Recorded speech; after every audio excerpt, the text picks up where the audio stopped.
Welcome to the League Talk Podcast. I'm your host, Youman. On episode 9, we got former Major League outfielder, the man, the myth, the legend, Mr. Brandon Watson. Watty, what's up, man? How you doing, bro? Oh, man, I'm just chilling, brother. How you doing? I'm all right, man. You know, these quarantine times got me being creative out here in Texas, so just trying to do the best I can, raising this baby girl and staying busy and occupied.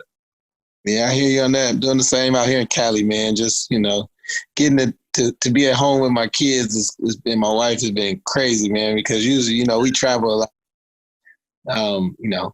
With that said, the quarantine and not being able to have really fights, we just starting back, but it's just been cool to sit and watch them grow every single day, every single minute. It's been a blessing, actually. Yeah, tell me about it, man. It's forcing you to be creative and do some things to keep their interest going because these kids got a lot of energy, bro. So you got to try to keep up as best you can. For real, my wife is really good at creating different things to do for them. Like, we done rented water slides, pool day, park days is closed sometimes. So it's just like we ride bikes. We do anything we can to just kind of keep them busy and get them outside and do stuff, Sure, got to do that, man. And I see, man, before we jump into your journey as a baseball player, I see you and the homies out there in L.A. Y'all started this Brothers on the Move deal, man. Speak about that a little bit and how that all came about. It's basically, just hanging out with your boys. Not being able to hang out, first of all. Vic Butler, one of my best friends, and my brother, you guys played together. We played together since we were little kids. They kept, basically we got about 2 or 3 months into the quarantine and they was like, man, come on, man, come outside. We ain't seen each other. Let's go ride bikes. And I'm like, man, I ain't riding no bike, man. So we rode, I ended up getting a bike and riding with them. And I almost passed out the first time, but I was like, this was cool, man. It was outside, we wasn't really in each other's face like that. It was tight. I felt way better after I did it.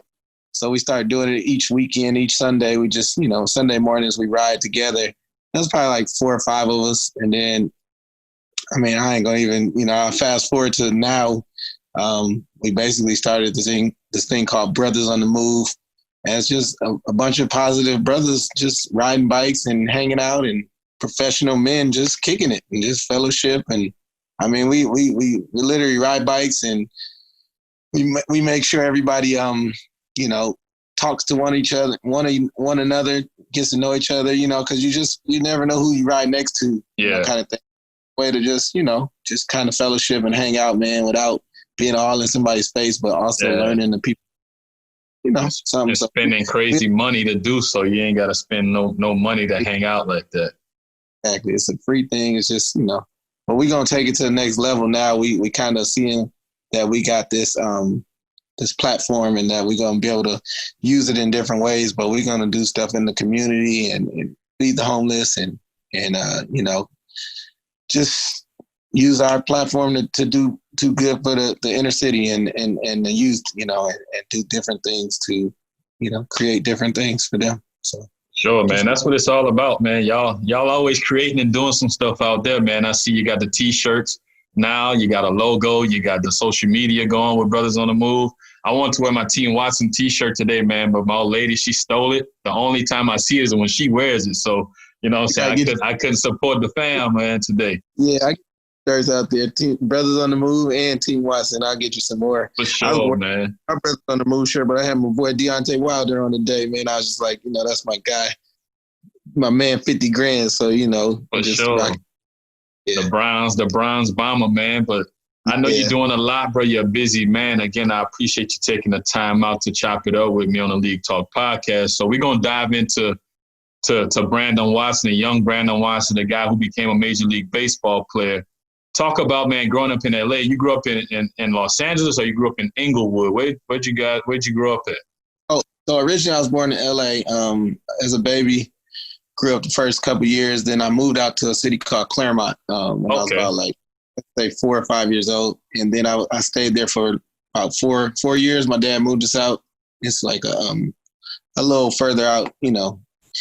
And after four or 5 years, we moved back to LA when I was about 11 years old. And that's when we moved to Inglewood. And that's where I kind of just, you know, put my foot in there, and we started playing Little League Baseball. That's when I met Vic and all the, you know, the rest of the guys, Ron P. and all those guys. We all grew up together playing at Sportsman Little League in Inglewood, right by the Forum. So that's kind of where it all went down.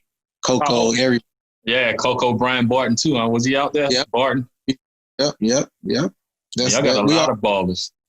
Same time, it was crazy because the team we had, the all-star teams and stuff, we was fighting to go to the Little League World Series.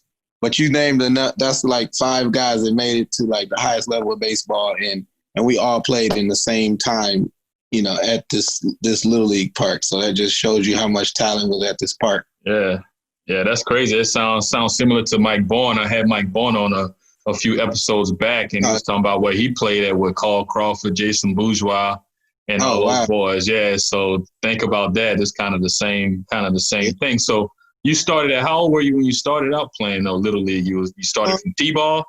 So, yeah, I played T-ball, but I started a little, like some kids started like 5, 4 and all that. I started like more at 6, you know, 6 and 7. 6, I think I was like 6, 7, you know, and I was a little older too.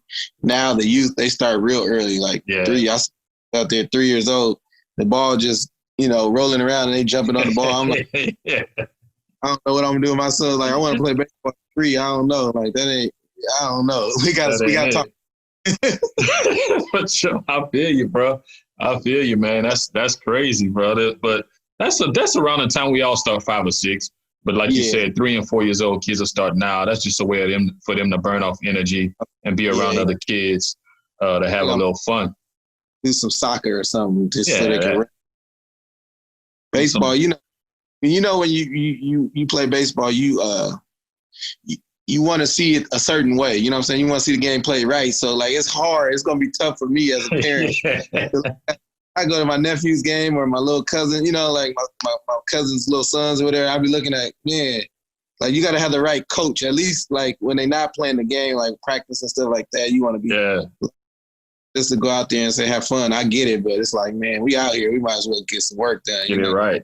But that's because you played at a high level, bro. You played at a high level. You process things a little bit different. So now you're going back to Little League. It's even when I was playing when I was little, it was like one of those things where it's like, you know, I mean, I'm all about fun because you know me, Shane. Like, I'm going to have fun. You know what I'm saying? But it's like a certain way, like in a certain time and a place for everything. So yeah, I'm nonchalant about everything, but I'm still calculating stuff. I'm still thinking about different things. Like, I might not have to sit in on all the pitches that, you know, when the coaches tell you about the pitcher and the pitchers meetings. And I already got mine, you know, here. And I mean, I'll listen to everything, but I already kind of know what I'm going to try to execute out there. And I know kind of what they're going to try to do to me, you know what I mean? But when you're a kid, you just going to play, and that's dope. But it's like, man, sometimes like, I don't know about this. I feel you, man. But shoot, talking about that, you started out young. With a lot of your homeboys that you went on to high school with, moving through the ranks in Little League and growing into the high school level. And correct me if I'm wrong, your godfather is ED, right? Eric Davis, that's your godfather? Yeah, my god. So growing up playing Little League, like our Little League games I was telling you about, Sportsman Little League, it was some of the most fun ever for any kid, any adult, anybody ever, because it was a different energy. Like, first of all, we was about 95% black. We had a couple of Hispanic guys, but we were good and we knew it. Yeah. You know what I'm saying? So, you know, we went, I mean, it was the most, like, we went in games and saying, whoop, there it is. Like, our fans had chants. Like, it was fell out. 300 people, you know what I'm saying? As 11 and 12-year-olds, like it's another level when you start getting that many fans at a game, you know what I'm saying? It's not just my mom came to support. It's like my mom, my uncle, my cousin, my grandma, the whole family. The whole town is kind of shutting down, to see this little black team try to get to the Little League World Series, So we started out early just beating everybody and in newspapers, and we were celebrities at a young age, and going from there to, high school, where most of the guys we played with, we all went to the same high school. So yeah. We took a lot and we combined with some of the other guys that we had played with that were rivals, you know what I'm saying? And they were also good. So our high school team was amazing also. It just, we didn't have the pitching. Most urban, we can hit with anybody, and most of our pitchers, like our shortstop or our second, you know what I'm saying? We didn't have just pitcher. There was one pitcher away from really doing some real damage. But it was a good time, and we enjoyed our high school life as we did Little League and playing together, going to school together, and hanging out, man. And it just was one of those things where I thought everybody was gonna make it because we were so good. I thought every single, but that's not how it goes. You know how it is. It's hard, man. So some people went to college, some people got drafted, and some people just fell by the wayside. For whatever. Definitely a grind with baseball now. And, I mentioned Eric Davis as your godfather. How did he influence you in any way, or just having somebody to look up to that was doing it? Speak on how your godfather influenced you or kind of motivate you to push to be the best you could be on the baseball field.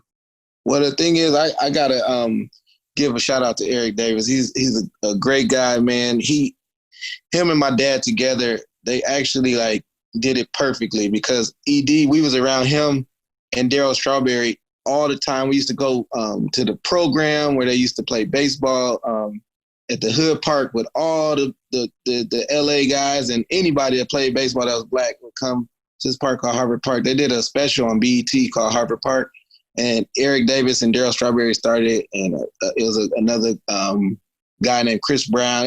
Frank Thomas. All these guys would come out there, and you see that at a young age. I'm like 8, 9, 10 years old looking at this, and you could touch them, talk to them, they chilling. They not at some Dodger Stadium or something like that. It was literally at Harvard Park, which is right tough there. You know what I'm saying? So it was my dad, he made sure he gave us that feel of man, you can do it too, but this is them. They doing it right now. So go out there doing to get to this point, So, ED, anytime I called him my whole career, my whole life, basically, he was there for me. If his mindset, because, you got to have strong mindset to do what we do. It's a failing sport. So he was there. He always told me stuff and just pumped me up. He knew what it took because he was doing it my first spring training, he was on the Cardinals. So I'm in the locker room. You still playing. Mark McGuire. We sharing a facility. I was on the Expo. So, we sharing a facility with them. He take me in there with Mark McGuire, Willie McGee, all these guys, Sean Dunston. You know what I'm saying? And you just mix it up. And the knowledge is crazy when they have a conversation. So Ray Langford, all these guys were right there. So, I lived the whole Major League Baseball before I even made it. I think it was important to be around all that stuff as much as you could, because you can learn different things that that other guys that don't have the access to it might not have got to late. They might have got it later, but for sure, got it at the right time. But it was dope, man. I'm with you, man. That is dope. And unless your dad played in the big leagues, that's pretty much the only way you might have that type of access. For you to get it, being that shout out Sam Watson was a big league player, but he was around a few people and knew some guys that played at that level and were that much down to earth to where it didn't matter who you were, they were willing to share the wealth. So, man, let's talk about that. Moving through high school now, you get drafted, man. You went in the ninth round. Did you know you were going to get drafted out of high school, or was it something that was a surprise to you?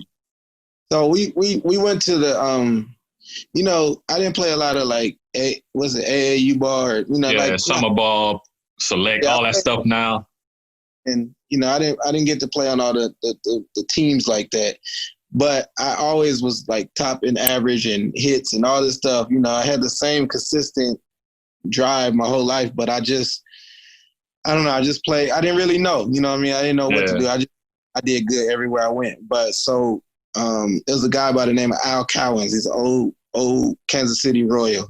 And he was a scout. He was coaching. You know, he was helping kids out. He was a black dude. And one day, you know, we did the area code tryouts for the Dodgers team. And for some reason, something got misconstrued or something. They didn't call my name, so I thought I didn't make the team.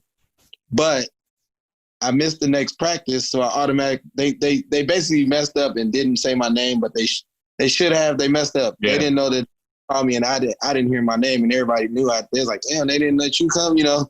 So I wasn't tripping. I moved on. So they called me back, like, you can come back, and I was like, all right, I'm gonna go play with the Royals because Al Cowens, I was learning I was doing some hitting with him in one of the summer before, you know, my senior year or whatever. So he's like, I'm gonna put you on the team with the Royals scout team, basically, and we're gonna go play at the area code games. And so the area code games in LA, I don't know if you know about it, but it's like basically all big time. Yeah. So I didn't know nothing about it. I'm just like, all right, cool.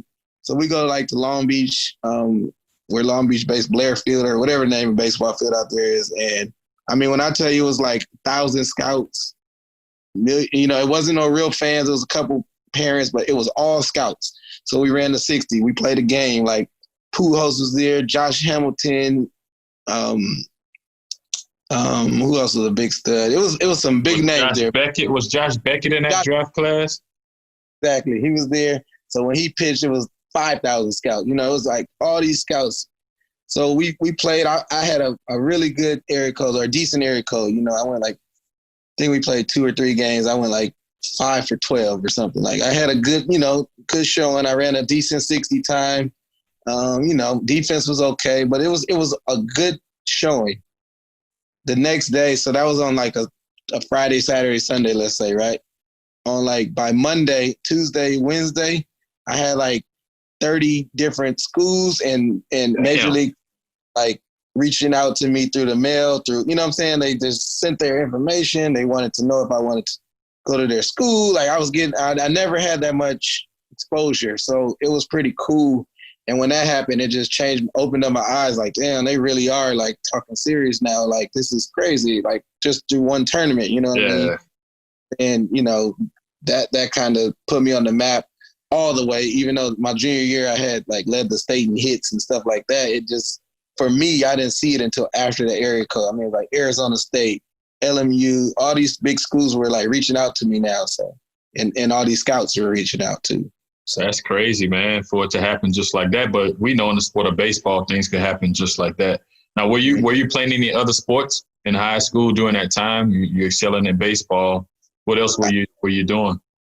I played basketball in high school. I played it with the purpose of just to stay in shape. Get in shape. I like basketball. Like I'm a competitor. My 9th grade year, I played freshman. Then my sophomore year, I jumped up about like 5-6 inches. And I came back real tall, so they put me on JV. Yeah. And I was like a point guard. And then going into my junior year is when I started realizing the baseball stuff was, you know, I mean, baseball was always my first love, but I saw like I'm not going to get hurt before my junior year. You know, and the coach was kind of doing me a little dirty. So I was like, I'm cool. I'm going to go play some baseball. Like, but I played JV basketball. You know, got me a little burn. I wasn't the greatest, but definitely, you know, was competing out there. Our basketball, we had a powerhouse basketball school in Westchester. So, you know, we had all kind of guys going D1 and to the NBA and stuff like that. So I was just on the team, but I was playing though. For sure. So it wasn't too hard to give up that hoop dream once you graduated and whatnot. So for sure. So for some of us, it's a tough thing. So for you, I guess it wasn't. But talk about talk about that. Talk about the draft day, though, man. You done graduated high school. You know, you got that attention, all that attention from these colleges, getting attention from pro scouts. Talk about draft day, bro. Where were you? What were you doing when you got that call? But you know, so the good thing about like baseball is the draft is a little later than the school years. Like our baseball season ended, and then we had a month or two till we got drafted, I believe. It was something, we finished in April, we get drafted in like June or something, right? June, yeah. like a month or two. So my last high school game, we're in a playoff game, and like you know, I'm 4 for 4, 3 for 3, and I come up to bat. We went in the game pretty good, like 7-3 or something like that. It was a good game, but we was winning. And I swung and I hit the ball. So I turned on something and something like popped in my knee, but I didn't know what happened. I just ran the first. Yeah. I was like, I had a base hit, but I was like, that hurt. Long story short, I came out the game, but all the scouts was there to see me play. So my dad, like the thinking man he is, told everybody I twist my ankle. Right. Oh, so, yeah. This is the last game back. I came back out there to hit. I tried to do some Kirk Gibson stuff. I ended up getting a base hit. My next guy got a hit, and then we ended up losing the game. But I couldn't walk the next day. Like I was messed up. My knee swelled up. So we went to the doctor. They told me I partially tore my knee. But the scouts, nobody knew because we didn't win. So we out. You know what I'm saying? So I'm just like, now I'm just at home. Luckily. So fast forward to the draft and all that stuff. They ended up taking me in the 9th round. The Expos took me in the 9th round. I was at Westchester High School just chilling, and I got drafted, man. My brother called me, my older brother called me, and he just was like, he's like, man, I love you. And I'm like, man, what's going on? What happened? He's like, man, I love you. And he's like, because this is when cell phones was kind of just starting for us. Yeah. And he was just like, man, you going to the Montreal Expos. And I was like, I don't even know where that is. Don't care. Like, I ran and I got my boy. And we celebrated, one of my best friends, Jerry. And, it's crazy. The next day he got drafted to the Expos too. For real? Jerry got drafted? What? Yeah, just me. I didn't know that, dog. I didn't know that. I knew he played baseball. I didn't know he got drafted. He was a monster. He tried to do a draft and follow, man, and it just it sucks, man. Because I was telling him just take whatever money they offer. Yeah. But it was politics, and he had to go draft and follow, and it didn't work out for him as far as getting to actually go. But yeah, he got drafted. I knew he was gonna get drafted too. My scout Mark Baca told me, he said we're gonna take Jerry too, because Jerry had wheels, he could run too. Yeah. Speed kills, so they just was like, I'm gonna take both of y'all. I was like, that's cool, man. Y'all some dogs out there, bro. If I had to guess, I wouldn't. I knew he played, but I had no idea Jerry got drafted, man. I'm going to school in Texas. Was it with what little logo? Prairie View or something? He went somewhere out there. Like after he went to junior college for like 2 years, he went to a school like that. Yeah, and played a little bit, and then did his thing. That's crazy. That's crazy. I didn't know that, man. So you done got drafted. Was it a hard choice to sign, or was it like, man, you know what? I'm gonna just go ahead and do it. It was. I'm not a big school guy. LMU I had signed a letter of intent with LMU. Loyola Marymount. Frank Cruz was like, Brandon, I'm not gonna lie. I know you're gonna get drafted, and I know how you are. You're gonna go. I know you. And that was the manager, the head coach of the team. So we worked out there, talked to him a lot, you know what I'm saying? And when I got drafted, it was just like, all right, man, I don't really want to go to school like that. Peace out. You telling me you're going to give me that much money to go? And my dad was like, man, it ain't about the money. We, don't worry about that. Just go. You can keep. Because I was like, man, I got to figure out this and that. He's like, nope, I got you. Don't worry about it. Just, I might not have got as much as I wanted, but we kind of negotiated the right price, and then just went and played baseball, man. That's all I wanted to do is play baseball. Yeah. I didn't care about. Bottom line. That's what you got to do it for at first. Obviously, you get to a certain level, you want to get paid, but if you're all about the money, I think that takes away from your game. So you said you signed with LMU, Loyola Marymount University out there in Cali. Barton went there too, huh? Brian Barton signed up, played there too, right? Well, because we worked out there every offseason. I don't know if that had anything to do with his decision. I think Brian was just smart and he could go anywhere he wanted to do because he bounced back, right? He went to Miami first. Yeah, so I don't know what what went into it, but I just remember like every offseason, that's where I took everybody. I mean, we literally had the whole field. I had Matt Kent, everybody. He worked out at LMU. Because Frank was so cool, and they had built all this nice. It was the best stadium. We can get real BP in. We played over the line. We did everything we wanted to at that school. Yeah, that's what's up, man. I have something like that. And you talk about your godfather bringing you into these minor league, major league facilities. You know, you first get over there and you sign in. And where did you go? You went right to rookie ball, or where did they send you after you signed? So I told you I hurt my knee. That was all for a point. I hurt my knee in, let's say, April, right? Yeah. In May. I still wasn't all the way healed, but I got drafted. So I'm rehabbing the whole time trying to get right, but it's a partial tear, so it doesn't need surgery. It's just more so like, you know, getting it stronger. But I played my rookie season with a swollen up knee, man. Like I could barely run. You know, I hit so good it was scary because I couldn't run. Like that's what I was kind of getting. You know, I got drafted for speed and my hitting ability. Like I couldn't run, so half of it was all base hits. I couldn't like bunt and do all that stuff because it was swollen. I mean, it was so swollen. It was kind of like I had to wear a knee brace and everything. And they kind of knew because I kind of had to tell them I did something, you know, to hurt it. I think at the time I just said working out or something. But yeah. And I wasn't like horrible speed. I just wasn't You couldn't be you. You couldn't be you on the base. But I hit I was hitting like 350 and they couldn't believe it, like 360, because I was supposed to be one of those guys that just, you know, he might do it.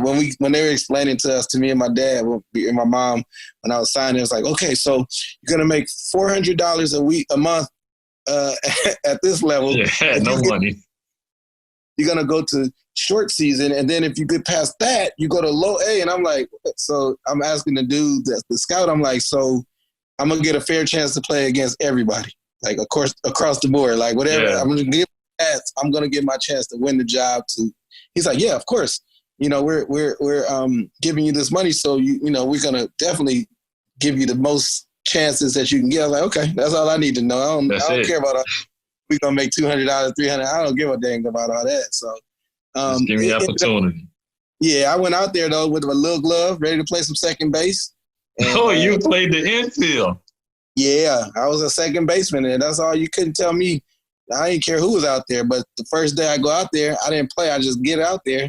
And they hit a ground ball up the middle, and the shortstop, because I thought my whole team should have got drafted. We had a shortstop named Adon. Adon was a cold shortstop to me. He was 5'3".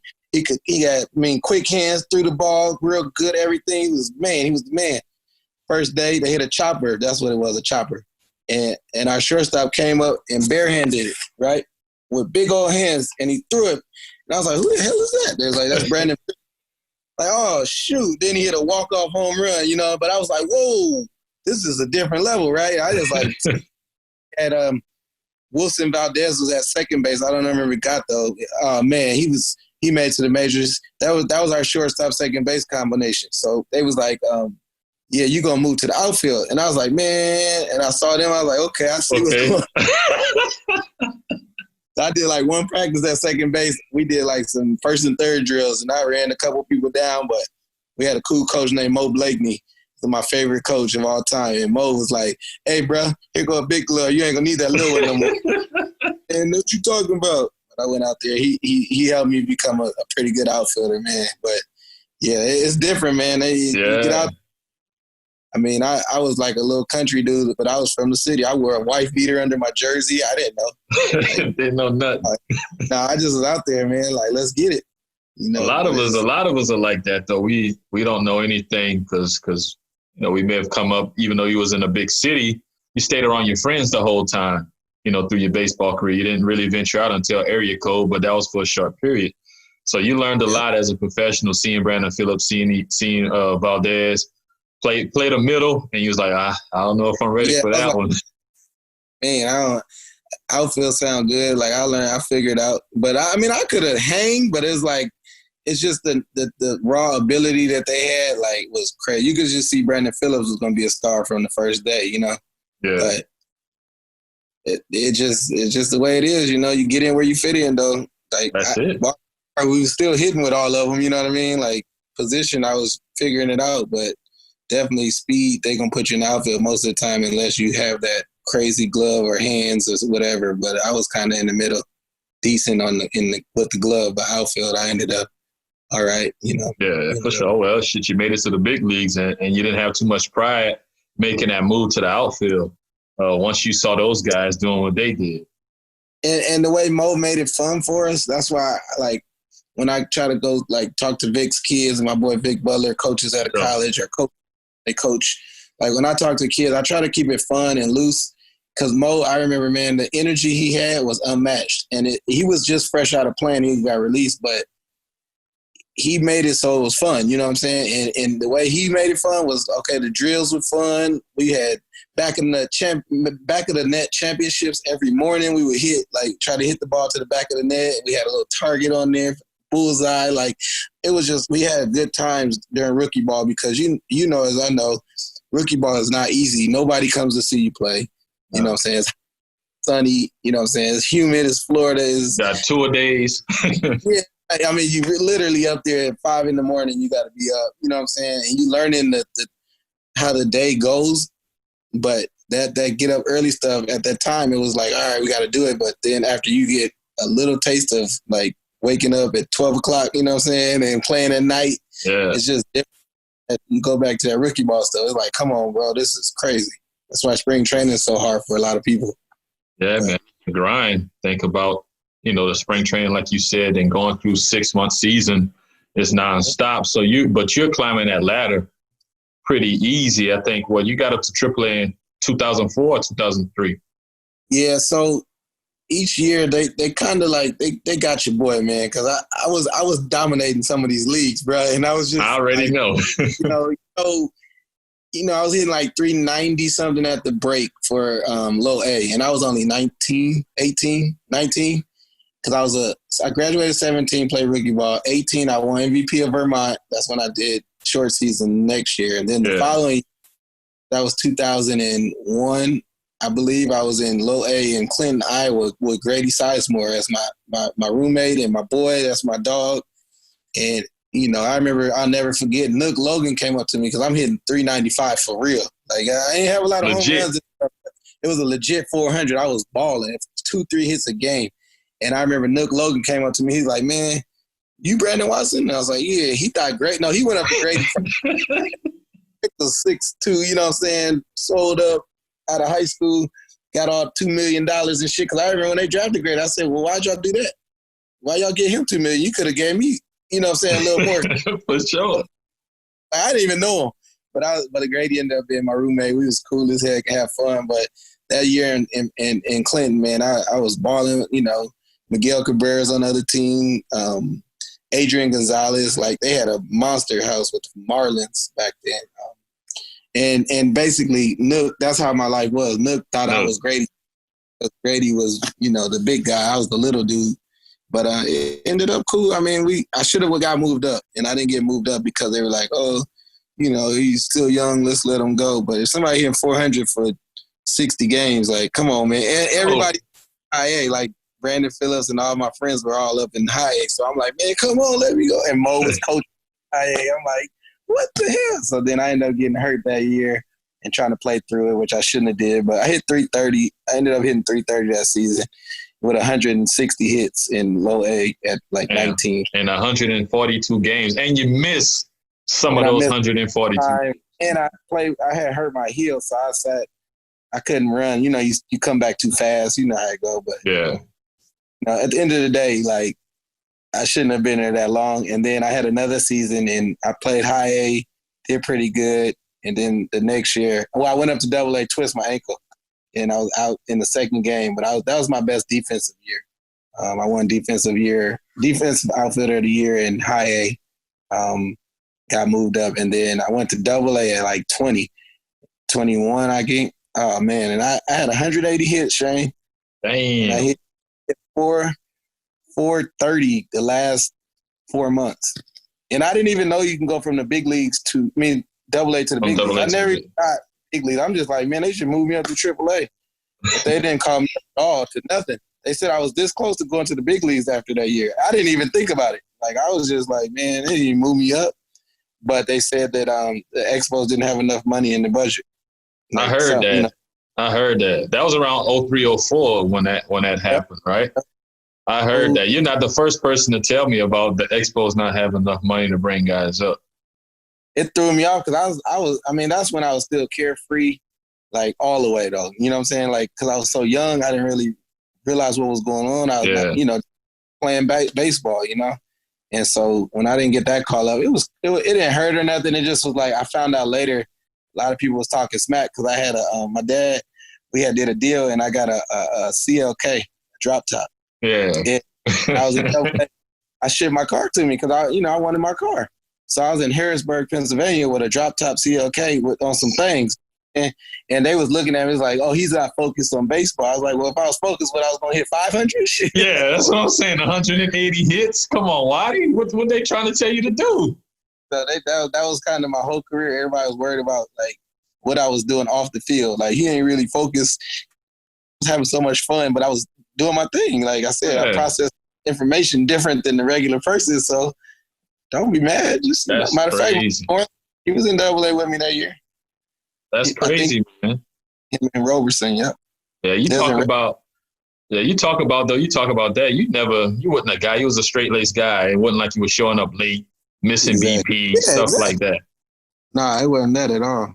That's crazy. But the politics of the game, though. Think about the politics of the game, and you fell victim of that in 2005 because that's when I met you. After having that year, you're in AAA, and then I meet you. Me and Vic, shout out Vic Butler, down in AA. Here it is, you're in AA with us after doing what you did the previous year. After hitting 300, right at 300 in AAA at 21 years old, they sent me back to AA. After I dominated, I couldn't believe it. You talking about a blow to the chest was like, oh man, but it was something that I feel like if I didn't go through that, I'm not gonna say I wouldn't have made it, but I wouldn't have made it as fast because when they started me out in AA and took me off the roster after I did pretty good in AAA the year before at 21, it made me just work harder and just, when they called me back to AAA, oh man, I remember just thinking I couldn't get a hit in AA. You know what I'm saying? I was hitting like 250, but it was like a month in and I was cold. I was mad. I was upset with everything that happened. And then they called me up to AAA, and I'll never forget it. It's like I was so locked in that I ended up hitting like 400 for like 2 or 3 months, and then I got my major league call up. You know what I'm saying?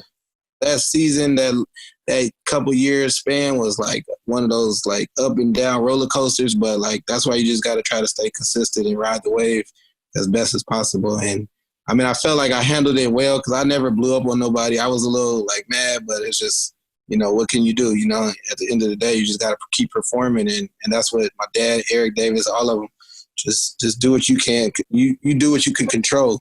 And that's what I did that year. And I just remember, man, I couldn't get out. I mean, I literally didn't even go to batting practice that year in New Orleans. I mean, when I got caught up. I mean, when I got to AAA, we didn't even take batting practice. Like it was so hot, it was optional. So I was like, man, I ain't going. I'm here. And I knew what I was going to do before the game anyway. But I couldn't get out, bro. Like I was scorching. I had two back-to-back 18-game hitting streaks. Damn. 18. I had a day off. I mean, didn't get a hit, and then I did 18 again.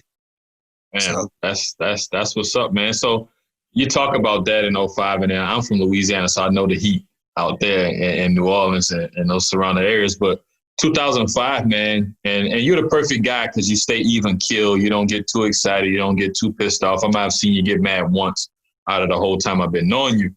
But it could play a mind game with you, with your psyche, when somebody does that to you that you have no control over. 180 hits the previous year. You go to AAA, you keep it going. You're still swinging it. They send you to AA. You don't hit. Unconsciously, that's messing with your psyche, and it's tough to overcome it. Thankfully, you got back to AAA, got back on your game, and really showed them what you could do. Got the call up in, August of 2005. Tell me what that felt like. Was it something that was really exciting for you? I was like, oh, man, shit, I deserved that a year ago. Tell me how you felt when you got that call. No, I mean, whether you deserve something or not, when you get that call, it's still a feeling of maybe you feel like, man, that should have been a little while ago, or maybe you feel like I'm so excited I can't believe it. But I think it's more the latter because at the end of the day, like you work your whole life to get to this point. So you're only going to get one MLB debut. You know what I'm saying? For the most part, you know, I don't know many people that had two, but you know what I'm saying? You get one to first impression, you know what I'm saying? And when you go through as much as we go through, like it's not like basketball, it's not like football where you get drafted and you damn near basically on the team. You still got to work hard now. Football, you know, it's more got to win your spot. But baseball, you got to go through minor leagues. It's a system. So if you can get caught in that system, just like anywhere, you know, you get caught in that system and you might not ever get out of rookie ball. I know a lot of guys when we first got drafted that were really good or I thought was really good.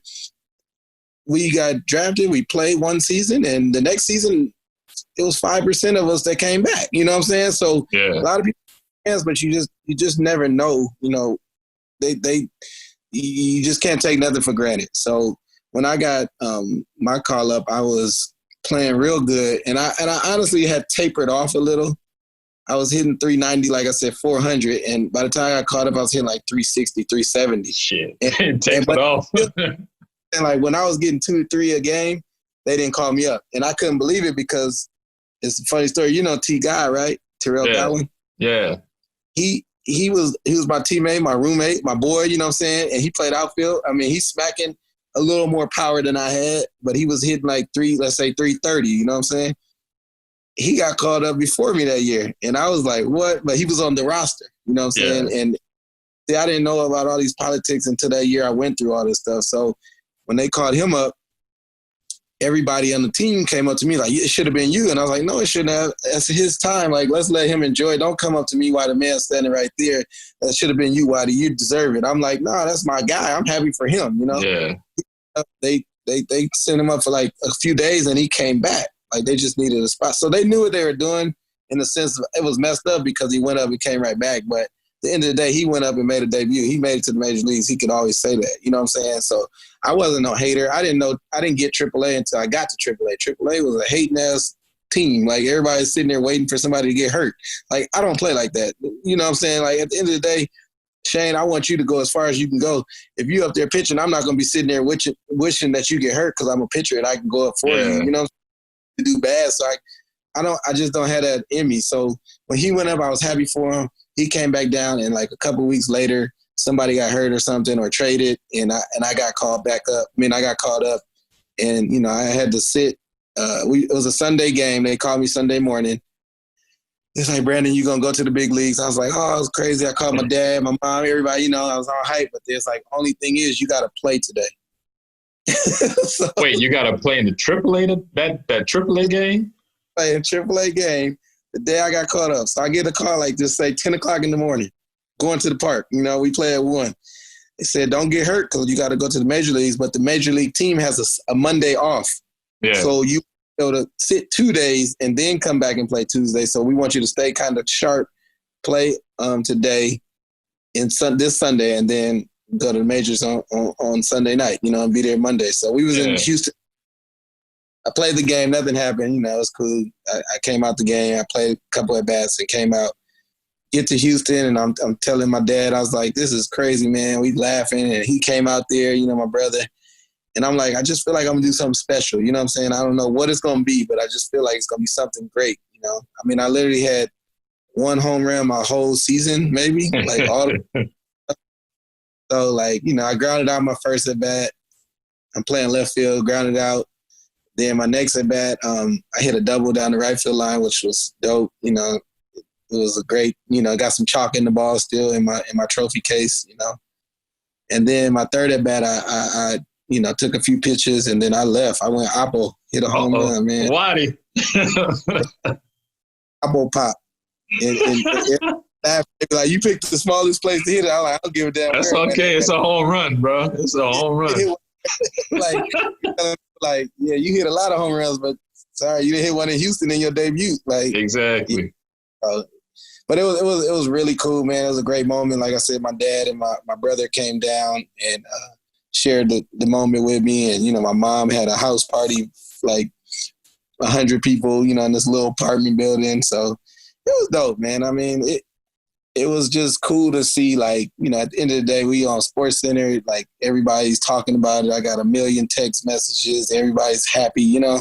Yeah. And, you know, like I said, just coming from where I come, I knew it was possible because I seen other people do it, but I just would have never thought it happened like that, you know.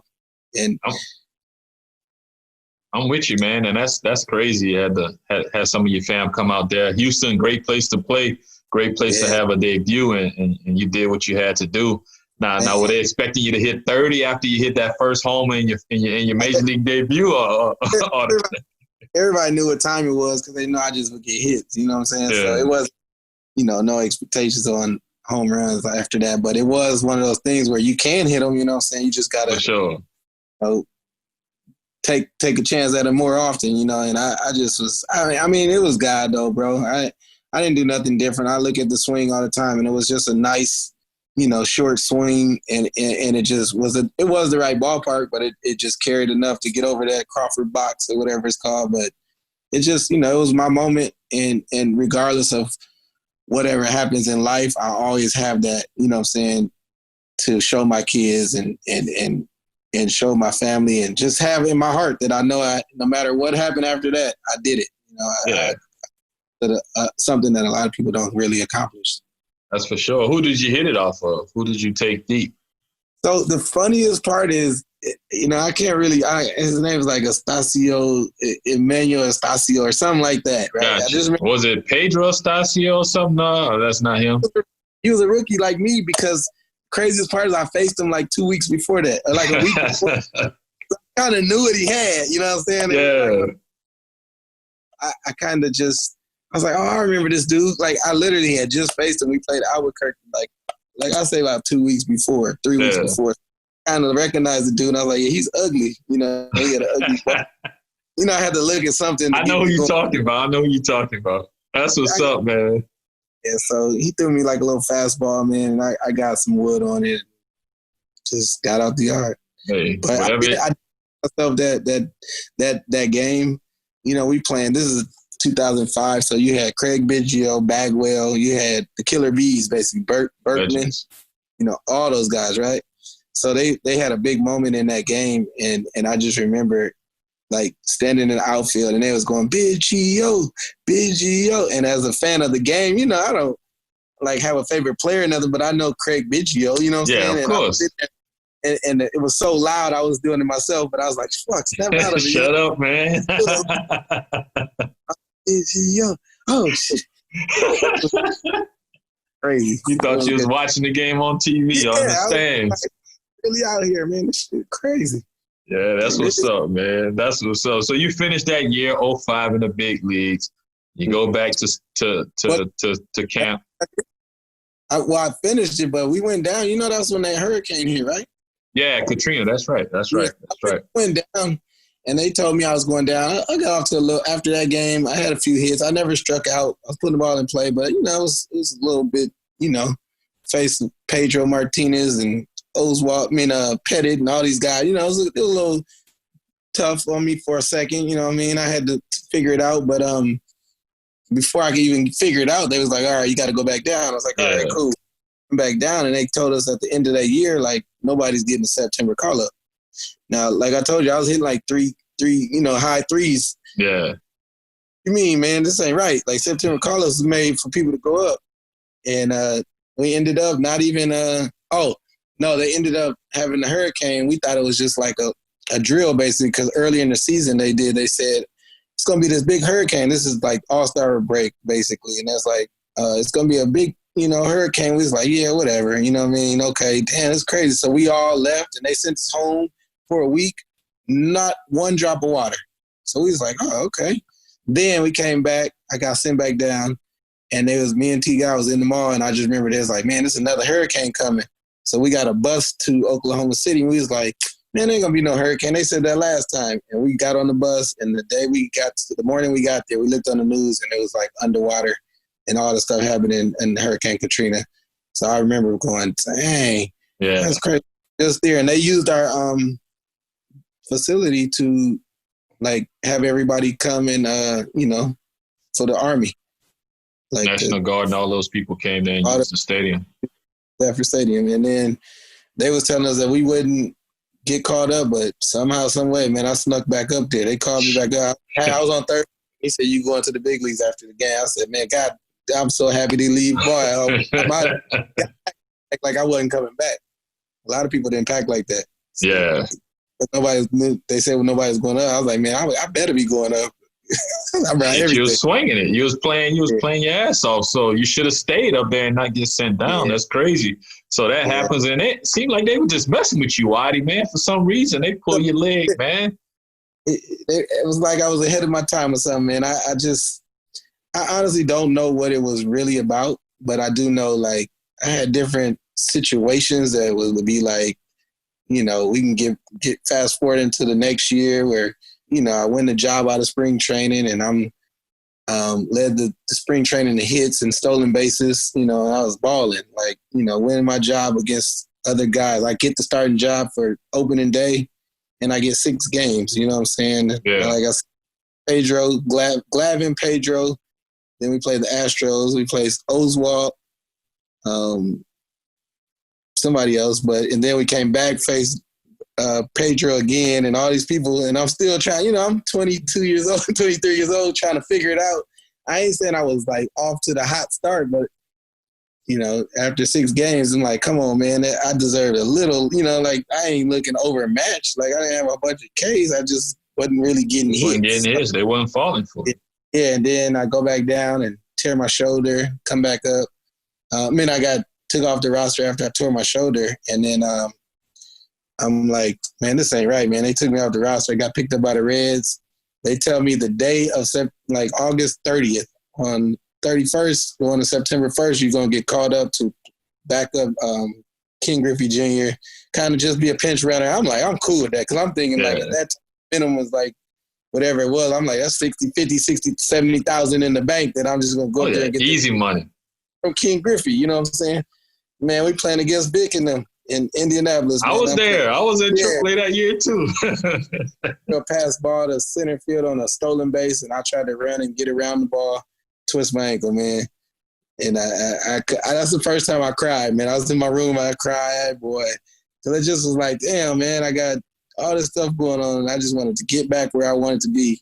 And I twisted my ankles. I was out for that season.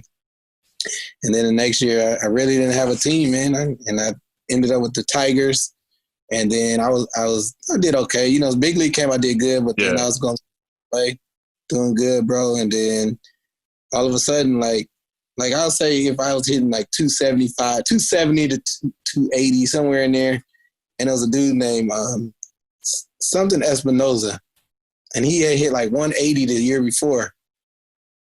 And I remember they called me in there. It's like, man, Espinoza's on fire. We're gonna keep him. And I was like, what that mean for me? It's like, and they basically released me. Yeah. I said, really? I ain't never did bad. Like I ain't killing like balling, but last year I hit, you know, 3-something. This year, like, what you mean you gonna release? I never been released. I was like, what do you mean? I didn't want to go home.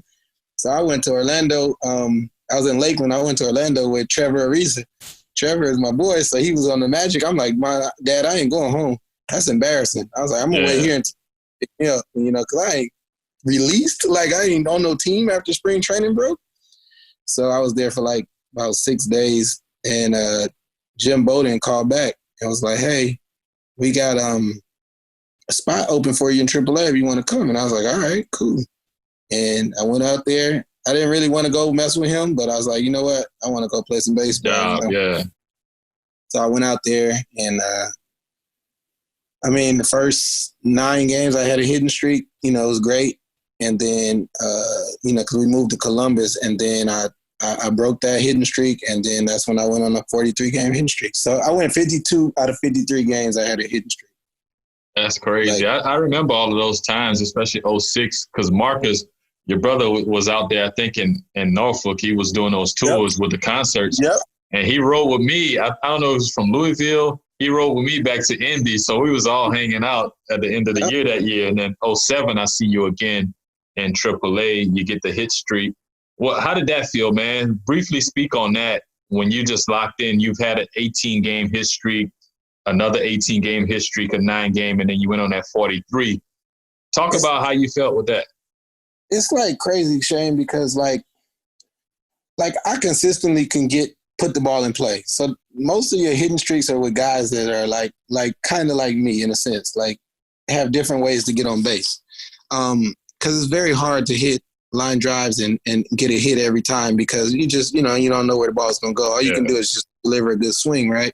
But sometimes you might get jammed or you might tip the ball. You might be able to bunt, and you can run and beat it out. That's the kind of, you notice most of the hitting streak guys, you got your guys that just rake, that just have them. But my hitting streak, it just started out like, all right, mentally, I wasn't even thinking about none of that.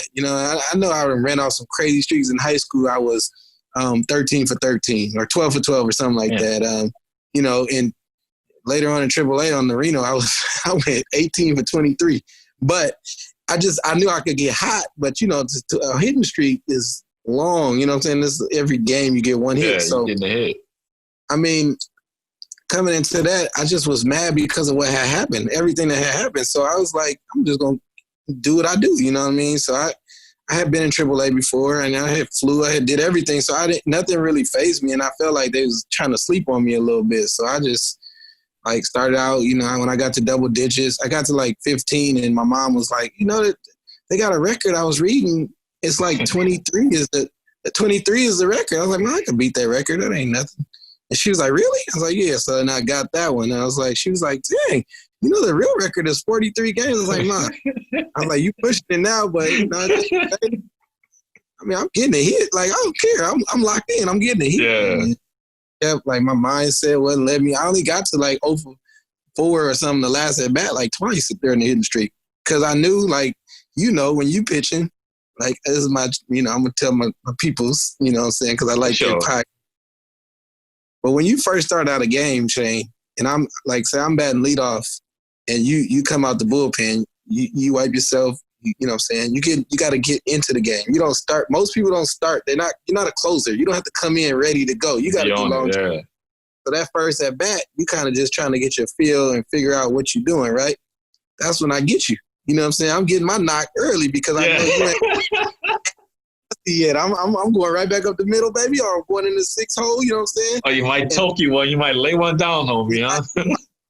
He back enough, man. You look slow coming out the mound, you know what I'm saying? I'm going to get you because it's just so many different ways. But I noticed that, that's the time you try to take advantage when you're batting leadoff, you know what I'm saying? That first at bat is very important because you can catch somebody kind of slipping, you know what I'm saying? And you notice after, the first inning or two, it gets really hard for hitters because now either you got it or you don't that day. But most got it, and it's you gonna start sweating, you gonna get your adrenaline into. Now you in there carving people, what feels good, you know what I'm saying? But when you first come out that bullpen, you still, you might be like, all right, I felt good on my slider, but at the end of the day, you don't know till you get out there. So you're still trying to figure the mound out and all. I'm taking advantage of all that, you know what I'm saying? I'm first pitch again. It's a fastball, 86, 89, whatever it is.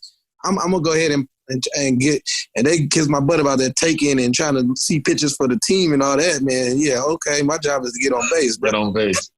See, that was my mentality. That's another thing. They wanted me to take more pitches. I'm like, nah, my on base percentage is what it is. I'm gonna get on base, but that's what's up, man. That's crazy, though, that you was locked in. And you said you were ahead of your time. You talking about, man, I'm going to get him early. I ain't about to take no pitches. I know he ain't got his stuff right now. Yeah. I mean, and you still had your stuff, but it was just in the mind frame. Me, I just was like, man, he ain't all the way ready. In the third inning, that's where you really got to battle, and you nasty to me. First, some people did come out on their game, you know what I'm saying, every now and again. But for the most part, that first at bat, I was trying to get my hit out the way. And then the rest of the game, it was because I only hit 330 or 3, but that's a whole month and a half of hitting. I hit 320 or something. It wasn't like I was hitting 500. I've been hotter. It's just the consistency that it took to get it done was just stay focused, get this one, and then you can just have fun. You know what I'm saying? Or have fun getting this one. I feel you, man. It got national attention. But I'll say this though, if I wasn't in Canada when I broke the record, it would have been a tough 4 games. If it was anywhere else, because the national attention was crazy. Yeah. But it was in where's that? Ottawa. We in Ottawa. Yeah, but Ottawa's attention towards baseball was small. So although back home it was at Dodger Stadium, every countdown, every day I got a hit. They put it on the jumbo screen. Brandon Watson, 41 hits straight. Damn. You know, ESPN is on the bottom of the screen. I didn't see none of that. So you don't even think about it, but it's like at the end of the day, that would have been hard because it was thick that day. You know what I'm saying? For me. Like, and then when we came back to Rochester after that, I felt like I could exhale, but it was everywhere. I did First Take. I did all these shows, and it was not First Take. It was called something else back then. Cold pizza or some shit. Cold pizza. Yeah. And every ESPN show I did, all these, every day. I mean, it's literally my PR guy was like my roommate because we was talking. I had to do everything for it. But after that, I didn't get another hit. We faced Pedro Liriano the next day. 0 for 5, bro. Like 2K. I was safe. They didn't give it to me, but I beat one out and they called me out. And my coach got. But that would have been 43, 44. But I didn't care. After that, got caught up. Yeah, I remember. And then the other thing, Shane, the GM told the paper, don't get too excited about Watson's hit streak because it was in AAA. And so I told the paper, you tell him to tell his son to try it in Little League. Don't be trying to discredit me for my shit. Hey, man, you got to speak up for yourself. A hit streak is a hit streak. I don't give a damn. And especially AAA, you got these crafty pitchers on the mound. Whether they throw hard or they mix it up, man, I don't care where you are. It's just like throwing a no-hitter. It don't matter. It don't matter. You did it. Don't take that away from my boy, bro. That's crazy, though. Listen, watching you and watching that happen. I was in AAA, got called up. So you got called up too for a little bit, and then back to AAA and bouncing around the minor leagues for a few more years after that. When did you decide to shut it down though? After those years of performing the way you did at a high level. So after that season, when I got sent down, and it was like, you know, the first couple times I went up, I was still trying to get acclimated. I was trying to, you know, get my feet in there, get wet. This time I go up and I'm balling. You know what I'm saying? I'm like, after this hitting streak, got my new batting stance. They couldn't get me out. I mean, I'm hitting couple hits a game, hitting the ball hard. and basically they sent me down. And that's when I had to just think to myself, like, man, this is not right, man. This is crazy. Like, what is going on? Like, what do I have to do? You know what I'm saying? So when I went down that time, and then I tore my knee the next week, you know, so I was done for sure that season. And, you know, played a couple more years. Like I said, I got hot in Reno. Well, Lehigh Valley, and we played against each other, right? No, I was with you where I got sent to AA with the Phillies. You were in AAA, so we were on the same teams. Yep, you're right. We was on the same team. And basically, like, you know, I was playing with one knee again, but I was doing good, you know, good, decent at least. I was in 3-something. Knee was all broke, but I didn't care, you know. Yeah. Up there in the top in hits and all that stuff. But, you know, nobody really did too good that year except for a few people. And they kind of like passed over me, which was fine, but they ended up winning the World Series. And it was like, damn, they went through Dodger Stadium. So I'm Tell me about it. Yeah, I know, man. And I was like, damn, this is crazy. So that was another year. It was like, damn, this is unbelievable. But, you know, it was what it was. And then last year I played in professional minor league ball I was with the Aces. And I had 2 back-to-back cycles, basically. I went 5 for 6 and 4 for 5. So I was on the hottest streak of my career. For real. Like, this is the most locked in, home runs included, though. You know what I'm saying? You was doing it all. Think about, like, back-to-back cycles. It just, I mean, it was, like, to the point where it was, like, they couldn't touch me. And then we got to Fresno, and Marcus, my brother, came out there. And they said, yeah, you're not going to play today. But I'm off of, like, I'm literally, like, 18 for 23 or something. Like, something wild. You know what I'm saying? He's like, you're not going to play today. I'm like, what the hell? So I went and laughed a little. Like, what do you mean I'm not playing? Like, this ain't right, man. Well, it's a rotation. Yeah, well, the rotation could wait for this. Like, this is something that's unheard of what I'm doing. You know what I mean? And even as a player, like, even if I understand there's a rotation, if this was, like, somebody else, I'd be like, man, you let him ride that hot wave. You know what I'm saying? This is my career. This is me. You know what I'm saying? Maybe possibly going to the big leagues off this ride, this wave, you know what I'm saying?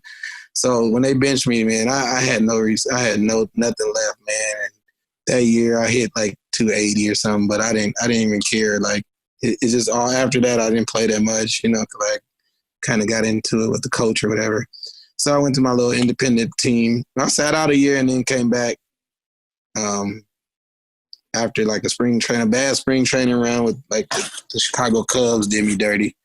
I mean, it was some dirt done did, you know, like I just, you know, ups and downs. I'm sure everybody has these stories, but like I carry my weight. They never really let me get off, you know what I'm saying? And but it was like a quick, you know what I'm saying? Like even when I did good, they sent me down. So it wasn't like, oh, you didn't do good ever. It was like, you know, whatever.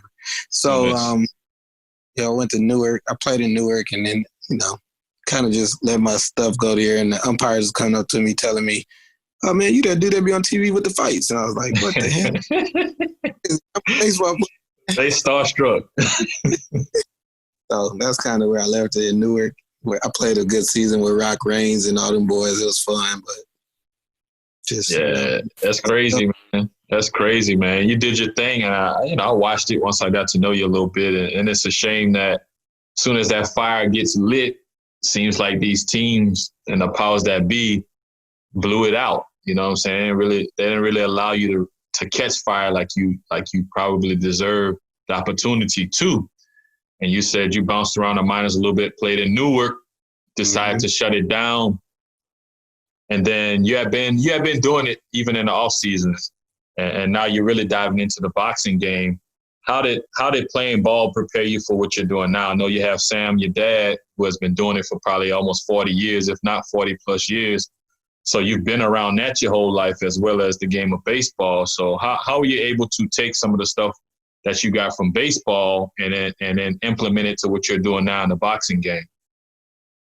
I mean, it's no blueprint on being a parent. You know, when you trying to raise your kids, try to raise them best you can. And I say that to say, like, my dad and the way he did us with putting us around certain things and people and all-star weekends and World Series and Super Bowls and things that, like, kids, you know, concerts and everything you could think of as a kid that you want to do, like as a person in life, matter of fact, not even as a kid, we've done it. You know what I'm saying? Yeah. Like when I say sporting events to entertainment to being on set, you know what I'm saying, with shows and stuff. And I say all that to say because you have to travel and you have to see stuff to understand it firsthand. You know, it's one thing to be told about something or you could do this or you could do that. But when you're driving around and you rubbing shoulders with Magic Johnson and Kobe and all these guys and Darryl Strawberries and the, you know, Hall of Fame Frank Robinson sits 2 seats over from us at the basketball game. You know, like these are things that we did as kids.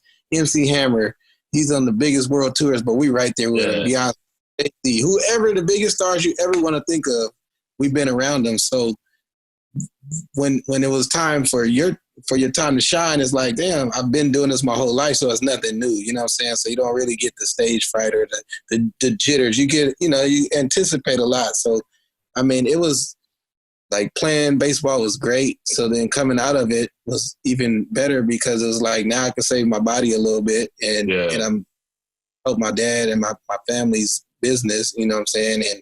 And just learning the ropes of that and being out there on the road and, you know, mixing it up. Like I said, these boxers, like this is a whole new thing. Al started in 2000 when I first got drafted. He first signed Vernon Forrest, which was his first world champion that he took to the title that he gave all the money to, you know what I'm saying? Him and my dad, he just, you know, he made $1 million and he beat Sugar Shane Mosley in his world title fight and they gave him all the money. So, of course, all the people around him, they talk, you know what I'm saying? Nobody giving away money. So that's how they got their start with signing all these guys. And then look who comes along, Floyd Mayweather. And then it just takes everything to a whole nother level. So my dad and Al have a great friendship, and Al's very business and smart, and my dad's very street smart, and he does the hustle side of it, you know what I'm saying? And, I mean, it just worked. And then when we came in, we could relate to the younger fighters, so Al saw something because I didn't know what I was going to do. I knew I was going to do something in sports and entertainment, but Al took My dad said, man, don't worry about it. You know, you gave it a good run. You can only play baseball for so long, sports period for so long, but you can do this until you get to be an old man, you know? Like, so that's where we are now. We just doing our thing with these fights and other things, but at the end of the day, it's been great working with the family and just enjoying it now. Start my own family and, you know, just hanging out, man. Just enjoying it. Man. For sure. Passing on that legacy, man, with your dad, you know, on to you and your brother Marcus. You guys pretty much learned on the job at a young age. Even though you were playing ball, you still were learning in your off season. That was kind of your off season job. Some of us had to wash cars and work at apartment complexes. You know what I mean? You hanging out with boxers and learning the boxing game and how to conduct business and stuff like that. So that's kind of cool to have that family affair when it comes to what you guys are doing right now with Al Heyman and things like that. So now you got a family. Hopefully you can pass on that to your young son and your young daughter as they continue to grow and decide what they want to do in life as well. So, man, we got a couple more minutes, man. If you got time, maybe another 5 minutes before we shut it down. I know we didn't dive deep into boxing, but you're doing some special things for the people that are watching. They probably see you on TV too. It's always cool to see you out there, man, you and Marcus, because I know y'all from watching fights on TV to kind of see y'all coming out to the ring. You be suited and booted now. You know, you have to step your game up a little bit because it's prime time when it comes to this fight and stuff. Hopefully we can get it going again and people can go back into the arenas and get to enjoy the boxing. You guys can go back on the road. So anything else you want to add before I ask these last few questions? There's going to be 5 quick questions that's just shoot out the answers as quickly as possible before we shut it down. But if you want to add anything before we get going with that, feel free to do so. I'll just say, man, it's a great thing you're doing, Shane, and you always been a guy that I look up to. We played together, of course. He was a little older than me, came from a different background, different place, you know what I'm saying, took a different path, but we ended up in the same place. And I could call you a lifelong friend, like a brother, because, you know, we was roommates when you was going through your bad times, your good times, you know what I'm saying? I've seen it all, my good times, my bad times. It's just dope to see you carrying out something like this and doing something like this and, you know, raising your kid and your wife, you know what I'm saying? I'm just happy for the man you came, man. You always been a solid dude with me, bro. But just, you know, I would say if I had to add anything else to that, I would just say, man, don't, you know, people tell you can't do something, don't believe them, you know what I'm saying? You go out there and you give it your all. You never know what could come out of anything. I mean, I forgot to add this earlier, but I got drafted. I caught my scout's eye, not from the area codes. Of course, they knew who I was, but not from the area codes. Because they told me to play left field on this little travel ball team that I was just going to fill in a spot for one weekend. They hit a foul ball, Shane. I was playing left field. I never played outfield in my life. He hit a foul ball way foul, probably like 15 rows out, right? But I ran so fast to the line because I didn't know, you know, I'm trying to go catch the ball. Just throwing it, yeah. But I ran to the foul ball, ran to the fence, and then ran back. And that caught my scout's attention because he said, man, this guy's energy, like he's hustles, he knows how to, you know, like you just never know who's watching. So if you're out trying to pursue a dream or a goal and anything, always do, you know, do what you're supposed to and hustle. And cause you know, you just never know when somebody's looking. So that's what I would say. Like just work hard and continue to strive to be the best. But at the end of the day, you'll get something out of it, even if you don't make it to the majors. You know, if you don't make it to the highest level you think you should, you'll get something out of it and follow your heart. For sure, man. Hey, man, you almost made me start crying, bro, giving me that shout out, bro. I want to cry, Watty, bro. I love you, bro. You're my guy, man. I appreciate it, man. And man, Vic told that story on the Zoom call about you going after that foul ball. So I was familiar with that whole deal. And before I start these questions, bro, Brandon Watson, the best designated driver ever. The best designated driver ever. Still ain't had one, bro. I got you. I get you and me from point A to point B, no matter how. Sure. Yeah. Even people car I didn't even know we used to drive, man. I used to be like, man, shit, I got it, bro. I ain't had nothing to drink. We getting home, goddamn. We got a game tomorrow. We got to, man. But man, let me hop into these 5, bro. I had to throw that in there, bro, because I'll never forget, bro. You took care of me Like yeah. you said, we went through our good and bad times. We got to see that with each other. So I had to shout you out on that, man. But man, I'm gonna ask you 5. You just shoot them out. Okay. The first question I'll ask: what's the best city or stadium that you played in? It could be boxing related too. If you've been to a place in boxing that you like, it could be that as well. I'll go ahead and just go with Houston, man. That was the best stadium and the best time. I mean, like I said earlier, it's just I'll say Houston because I played there a few times, and it's just the atmosphere and in Houston. You know what I'm saying? It go either way. You could just you can go real ghetto or you can go real cool, and it's just a good city. I mean, and I had my situation there with baseball, and I'll be tied to it forever. You know what I'm saying? Sure. But definitely, but Miami is pretty fun too, though. Yeah, Miami. We had some fun in Miami in 2015. So Houston is fun too. So I definitely can relate to both of those cities, man. Playing ball, you like to play at home or you like to play on the road? Seems like the road to me based on the first answer, but I'll let you have it. I'll be honest. When I was playing, I liked home because I like my walk up music. You know what I mean? It was cool because on the road you don't have any like excuses. You kind of just go out there and play. But at the end of the day, I like even on kids' days when I play my songs and all the kids will go crazy because it's like something that they can relate to most of the time. Yeah. But no, definitely like playing at home when it came to the music just because of that. That's what's up. That's what's up. Nobody mentioned that yet. I've asked that question to a few baseball players, but it's never been because of the music. But that's what's up. I can dig that one. In your world and your zone and you get your music coming up. I ain't never ran from a pitcher. You make your own remixes. I came out to some wild stuff though, boy. I know you, creative as always, man. But tell me this now: your favorite athlete of all time? That's a tough one. Favorite athlete probably would be. Damn, that's a tough one, man. I mean, I after watching that thing with Jordan, it made me like him. You know what I'm saying? Because he was an arrogant motherfucker, but he was really, going hard and working. He just knew he was the best. So I would go with Michael Jordan. Yeah, that's all. I mean, for most of us growing up in that generation, it would be that guy, man, because longevity and the fact that he was killing. Well, Mayweather's up there too. Yeah. Because of the way he does, like, mentally, he just, outworks everybody and just real smart. So he's one of those guys that he retired undefeated. You know what I'm saying? Like, that's hard to do. We can go 1 and 1A. The way he changed the game, of boxing from all aspects. I'm with you, man. So two more questions, man, that I got for you.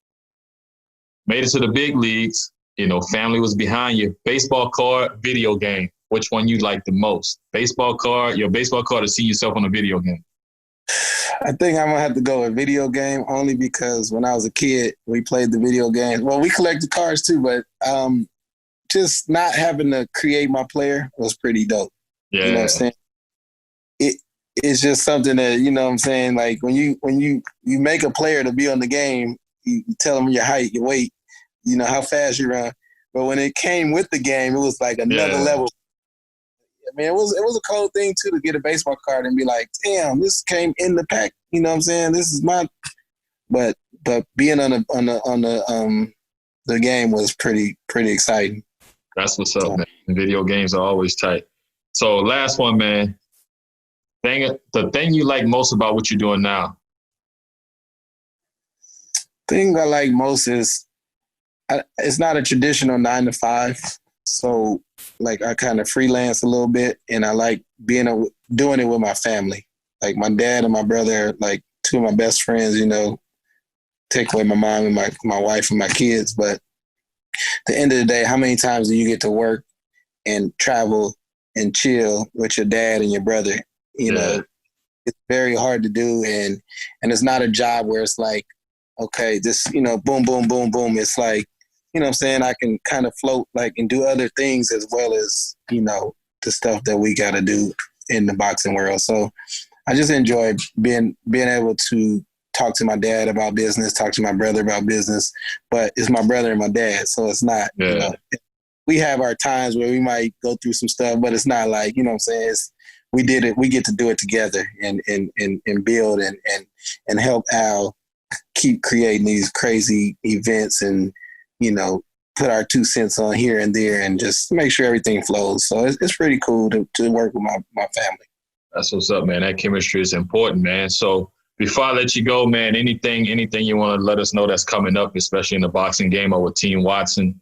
Because y'all always doing some stuff, man, and some stuff that reach people and show us a lot of different things.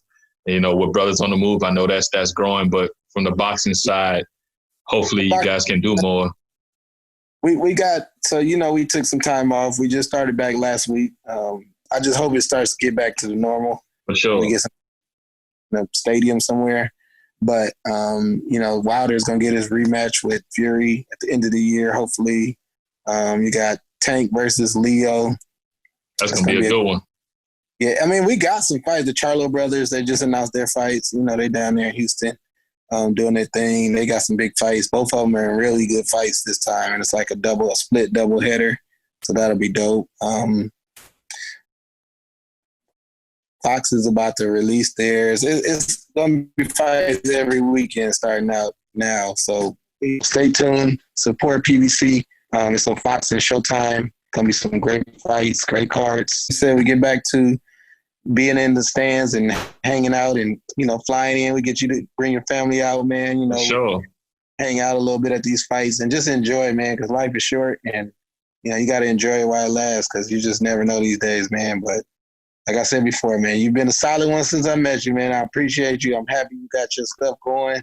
Let's keep it going. If you need me to help you with anything, let me know. You know, I'm here for you, bro. For sure, man. Hoping to get outside sometime so I can move around and start doing this, man. I'm gonna definitely lean on you if I need you. I know you'll be down to help me, man. But again, I appreciate you hopping on. I know you're a family man. I know you're a busy man. So to take that time out to hop on a League Talk podcast, I appreciate it, Watty. Man, much love. Continued success, man. This is the League Talk podcast, and we out of here. Shut it down, Shane. Youman.